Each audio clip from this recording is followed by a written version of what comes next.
Online video में आप सभी लोग का स्वागत है।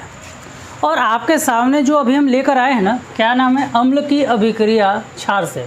इसको एक और नाम से जानते हैं, उदासीनीकरण। ये इस चैप्टर में सबसे महत्वपूर्ण रासायनिक अभिक्रिया है। रीज़न क्या है? क्योंकि ये जो अभिक्रिया, ध्यान समझिएगा, ये जो अभिक्रिया है वो आपके लिए दोनों की रासायनिक अभिक्रिया के रोल करेगा। क्षार का भी अभी अभिक्रिया होगा और ये अम्ल का भी अभिक्रिया होगा। अब देखिए, जब भी कोई अम्ल किसी भी क्षार से अभिक्रिया करता है, जब भी कोई अम्ल किसी भी क्षार से अभिक्रिया करता है तो अभिक्रिया के बाद बनाता है, देखिए क्या बनाता है बेटा, लवण बनाता है। और लवण के साथ साथ आपका ये वाटर का परफॉर्मेंस करता है। दरअसल अभी आपको क्षार पढ़ाया नहीं गया है। जिस तरह से अम्ल में एक प्रोडक्ट फिक्स है H+ आयन और दूसरा कोई निगेटिव पार्ट हो सकता है, उसी तरह क्षार में देखिए फिक्स है OH- आयन, मतलब हाइड्रोक्सिक आयन, ये फिक्स है। जिस तरह से अम्ल में H+ आयन फिक्स होता है, उसी तरह क्षार में OH- आयन फिक्स होता है। अभी हम लोग इस पर डिस्कस करेंगे कि OH- आयन क्षार के बारे में जब हम पढ़ेंगे तब उसमें हम लोग डिस्कस करेंगे। अब यहाँ पे बात करें, यहाँ पर कोई पॉजिटिव पार्ट होगा और आपको पता है कि अम्ल का निगेटिव और दूसरे का पॉजिटिव जब आपस में अभिक्रिया करते हैं, अम्ल का ऋणात्मक भाग और क्षार का धनात्मक भाग अभिक्रिया करेगा तो ये लवण का निर्माण करता है। और अब बच गया H+ आयन और OH- आयन। ये दोनों जब अभिक्रिया करेंगे, H+ आयन और OH- आयन जब आपस में अभिक्रिया करेंगे तो ये क्या बना लेंगे? वाटर का परफॉर्मेंस कर लेंगे। अब देखिए, बात आता है कि ठीक है, ये जो अम्ल और क्षार की जो अभिक्रिया होगी उससे लवण कैसा बनेगा? तो इससे 3 तरह के लवण बन सकते हैं। पहला अम्लीय लवण, दूसरा क्षारीय लवण और तीसरा और आखिरी उदासीन। उदासीन का मतलब देखिए क्या होता है? उदासीन का मतलब होता है ना तो वो अम्ल होगा ना तो वो क्षार होगा। ठीक है, तो देखिए ध्यान से। अब आखिर ये लवण कब बनेगा? लेकिन ये ऐसा नहीं है कि हमेशा रिएक्शन करेगा तो ये अम्लीय लवण बनेगा या क्षारीय लवण, ऐसा नहीं है। बात समझ में आ रहा है कि नहीं आ रहा? तो अम्ल और क्षार जब आपस में अभिक्रिया करेंगे, क्या करेंगे? जब अम्ल और क्षार आपस में अभिक्रिया करते हैं तो लवण का निर्माण करते हैं। ये लवण 3 रूप से आपको मिलेगा।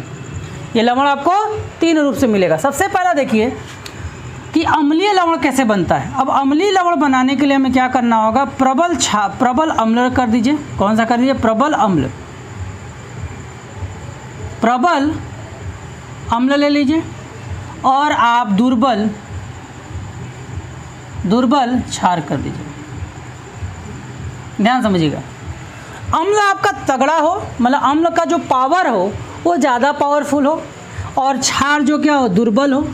अम्ल क्या हो? ज़्यादा पावरफुल हो और क्षार जो दुर्बल हो। तो ऐसे कंडीशन में अगर हमारा कुछ बनेगा तो वो जो लवण बनेगा वो अम्लीय लवण हो जाएगा। कौन सा लवण होगा? अम्लीय लवण। समझ पा रहे हैं? कौन सा लवण होगा? अम्लीय लवण। अम्लीय लवण कहने का मतलब क्या है कि वहाँ पर जो भी लवण होगा उसका जो pH वैल्यू होगा, जैसा कि आपको बताया गया है, अम्ल का pH वैल्यू क्या होता है? 0 से 7 के बीच का जो pH वैल्यू होगा वो 0 से 7 के बीच में होगा। चलिए इसका एक एग्जाम्पल देखते हैं। प्रबल अम्ल का एक बहुत बेहतरीन एग्जाम्पल है हाइड्रोक्लोरिक एसिड HCl। प्रबल अम्ल का बहुत ही महत्वपूर्ण एग्जाम्पल है हाइड्रोक्लोरिक एसिड।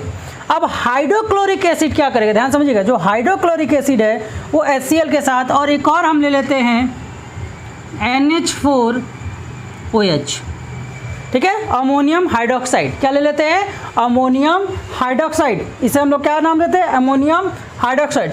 अब ये दोनों आपस में अभिक्रिया करते हैं। देखिए ध्यान से, यहाँ पे जब इनका अभिक्रिया होगा तो ये अभिक्रिया जब करेंगे तो यहाँ क्या बन जाएगा? H+ आयन ब्रेक होगा और यहाँ पे Cl- ब्रेक होगा। इसे जब आप ब्रेक करोगे, ध्यान समझना मैं क्या कर रहा हूँ, जब आप इसे ब्रेक करोगे तो यहाँ पे आपका क्या बन जाएगा? NH4 आपका अलग टूटेगा जो कि पॉजिटिव होगा, और OH आपका अलग टूटेगा जो कि क्या होगा? निगेटिव होगा। मैंने आपको बताया था कि लवण निर्माण में आपको बस इतना ही ध्यान देना है, अम्ल का निगेटिव और दूसरे का पॉजिटिव, अम्ल का निगेटिव, दूसरे का पॉजिटिव, ये आपका क्या बन जाएगा बेटा, अमोनियम क्लोराइड, और साथ में आपका वाटर। और ये हमारे लिए बहुत ही महत्वपूर्ण सॉल्ट है, ये इसका नाम नौसादर, इसको हम नॉर्मली इसको जो नाम देते हैं नौसादर करते हैं। तो इस अभिक्रिया में देखेंगे कि अम्ल क्या है बेटा, प्रबल है, अम्ल की ताकत ज़्यादा है, और यह एक दुर्लभ क्षार है। जब इन दोनों के बीच में अभिक्रिया हुआ तो ये जो लवण का निर्माण हुआ, यह लवण हो जाएगा बेटा अम्लीय। क्या हो जाएगा, अम्लीय लवण हो जाएगा। और अम्लीय लवण का जो pH मान होगा वो 0 से 7 के बीच में, मतलब वो अम्ल ज़्यादा। सिंपल सा बात को समझिए कि अगर आपके क्लास में लड़कियों की संख्या ज़्यादा है और लड़कों की संख्या कम है और मॉनिटर के लिए वोटिंग की जाएगी, तो किसके, एक लड़का खड़ा हो एक लड़की खड़ा हो, तो किसके जीतने के चांसेस है, सिंपल सी बात है, लड़की के जीतने के चांसेस है। तो मान लीजिए लड़की है प्रबल अम्ल और लड़का है दुर्बल क्षार, तो दुर्बल लड़कियों की तादाद ज़्यादा है, लड़कों की तादाद कम है, तो जब भी रिएक्शन होगा तो लवण तो बनेगा, लवण और जल बनना ही है। लेकिन जिसकी ताकत ज़्यादा है उसी का पावर आपको दिखाई देगा। ठीक है, चलिए इसे फटाफट नोट कर लीजिए। चलिए ठीक है, अब एक काम करते हैं हम लोग कि अब हम क्या करते हैं कि अम्ल को दुर्बल कर देते हैं और क्षार को हम लोग प्रबल कर देते हैं। मतलब इस बार जो पावर होगा हमारा, ध्यान समझिएगा, इस बार जो हमारा होगा, इस बार अम्ल आपका दुर्बल होगा, मतलब अम्ल की जो क्वालिटी होगी वो वीक होगी, और क्षार का जो पावर होगा, अब तो यहाँ पे जो लवण बनेगा वो कैसा लवण बनेगा, क्षारीय लवण बनेगा। कौन सा लवण बनेगा, और इसके साथ हमारा बनेगा बेटा H2O। ठीक है, क्या बनेगा हमारा, H2O। चलिए एक दुर्बल अम्ल लेते हैं, CH3COOH, मेथनोइक एसिड इसका नाम है, मेथनोइक एसिड। और इसमें एक प्रबल क्षार में आपका होता है बेटा NaOH। NaOH एक प्रकार का क्या बेटा, प्रबल क्षार है, जिसको हम लोग क्या बोलते हैं, सोडियम हाइड्रोक्साइड। चलिए यहाँ पर है, अब इसका ब्रेकिंग करते हैं। ब्रेकिंग करेंगे तो H+ आयन अलग टूटेगा, CH3COO के ऊपर एक। अब आप कहेंगे सर इतना बड़ा है, आपको कैसे पता चले इसमें माइनस है। तो देखिए इसमें एसिड है, तो एसिड में H कितना है, 1 है, तो 1 H निकला, तो मतलब 1 ही निगेटिव होगा। मैंने आपको बताया था कि अगर आपको निगेटिव याद रखने में प्रॉब्लम हो रही है तो जितना H उस क्वेश्चन जुड़ा है उस एसिड में दूसरा वाला उतना निगेटिव रखा होगा। अब यहाँ पे जब आप ब्रेकिंग करोगे तो यहाँ पर आपको ब्रेकिंग करने पे क्या मिलेगा, Na+ मिलेगा और आपको साथ में OH- मिलेगा। अब ये देखिए इसका और इसका रिएक्शन हुआ तो ये 100% क्या बन जाएगा बेटा, वाटर बन जाएगा। ये 100% क्या बन जाएगा, वाटर बन जाएगा। और अम्ल का ऋणात्मक भाग और दूसरे का धनात्मक भाग एक दूसरे से रिएक्ट करेगा तो क्या बन जाएगा, CH3COO, और यहाँ पे क्या बन जाएगा बेटा, Na। CH3COO Na बनेगा। तो ये आपका होता है सोडियम एसीटेट, इसे हम लोग क्या बोलते हैं, सोडियम एसीटेट। ठीक है, तो क्या हुआ सीधी, अब देखिए अब क्या हो गया, लड़कों की संख्या ज़्यादा होगी, हम लोग किसको मान रहे थे, लड़कियों को, और क्षार किसको मान रहे थे हम लोग, लड़कों को। तो अब दुर्बल अम्ल हो गए, मतलब लड़कियों की संख्या कम हो गई, और प्रबल क्षार मतलब लड़कों की संख्या ज़्यादा हो गई। तो अब वोटिंग होगा तो जीतने के चांसेस किसके हैं, तो जीतने के चांसेस क्षार के हैं, इसलिए इन दोनों में प्रबल क्षार है।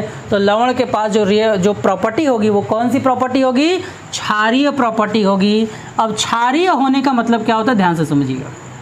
क्षारीय होने का मतलब है तो जिसका जो pH वैल्यू होना चाहिए वो 7 से 14 के बीच में होना चाहिए।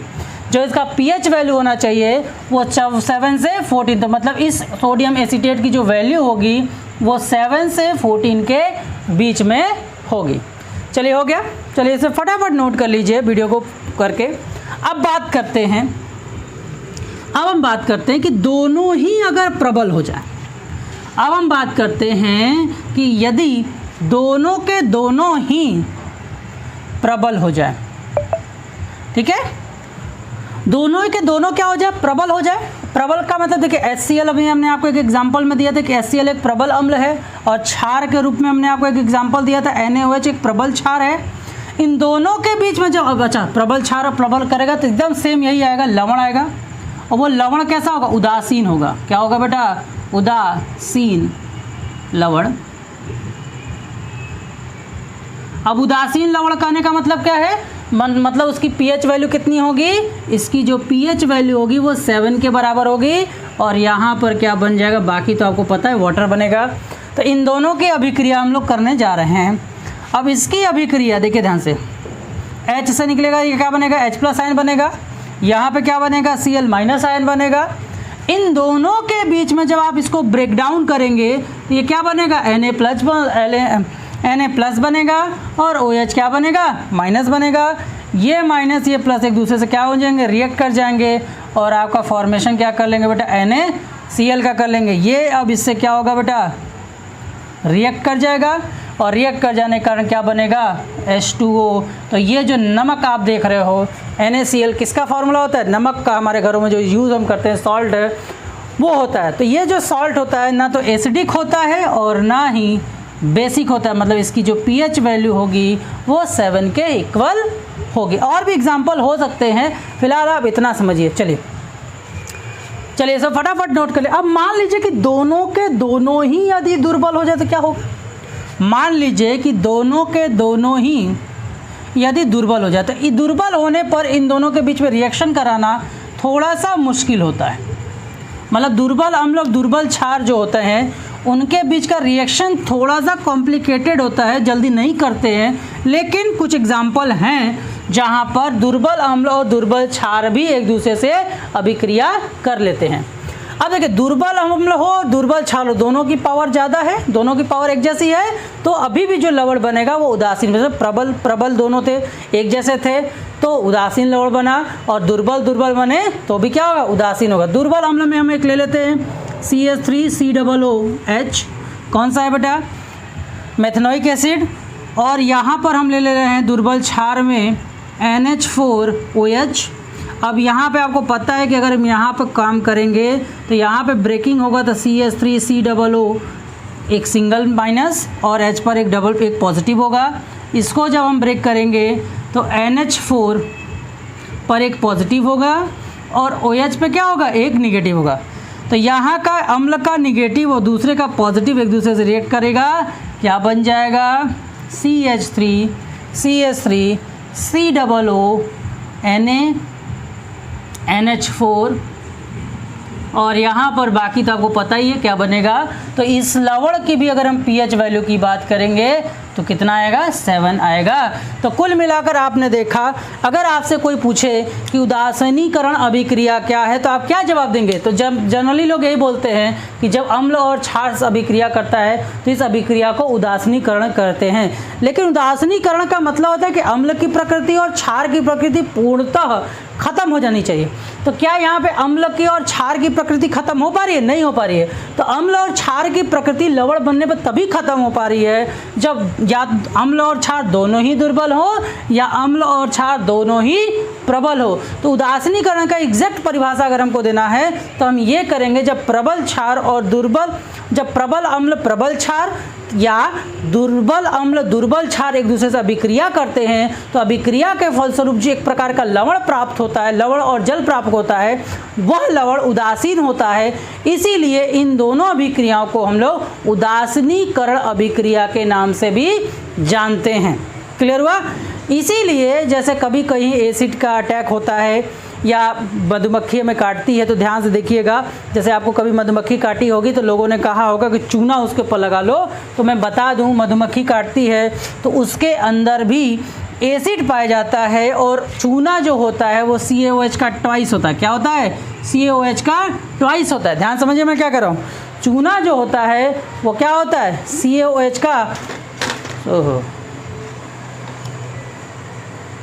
चूना जो होता है वो CaOH का ट्वाइस होता है, CaOH का ट्वाइस होता है। और जब वो CaOH का ट्वाइस होगा तो वो अम्ल और क्षार आपस में मिल जाएंगे और अम्ल और क्षार के आपस में मिल जाने के कारण, ध्यान समझिए मैं क्या कर रहा हूँ, अम्ल और क्षार के आपस में मिल जाने के कारण क्या बन जाता है आपका, वहाँ पे जो आपको जो बी काटती है तो आपको थोड़ी सी राहत महसूस होती। ठीक है, तो चलिए आज का टॉपिक यहीं पे ख़त्म हुआ। अम्ल की सारे पार्ट मैंने आपको बता दिए। नेक्स्ट वीडियो में हम लोग क्षार स्टार्ट करेंगे। Thank you. इसे नोट करें, लाइक करें, सब्सक्राइब करो, कमेंट करें। धन्यवाद।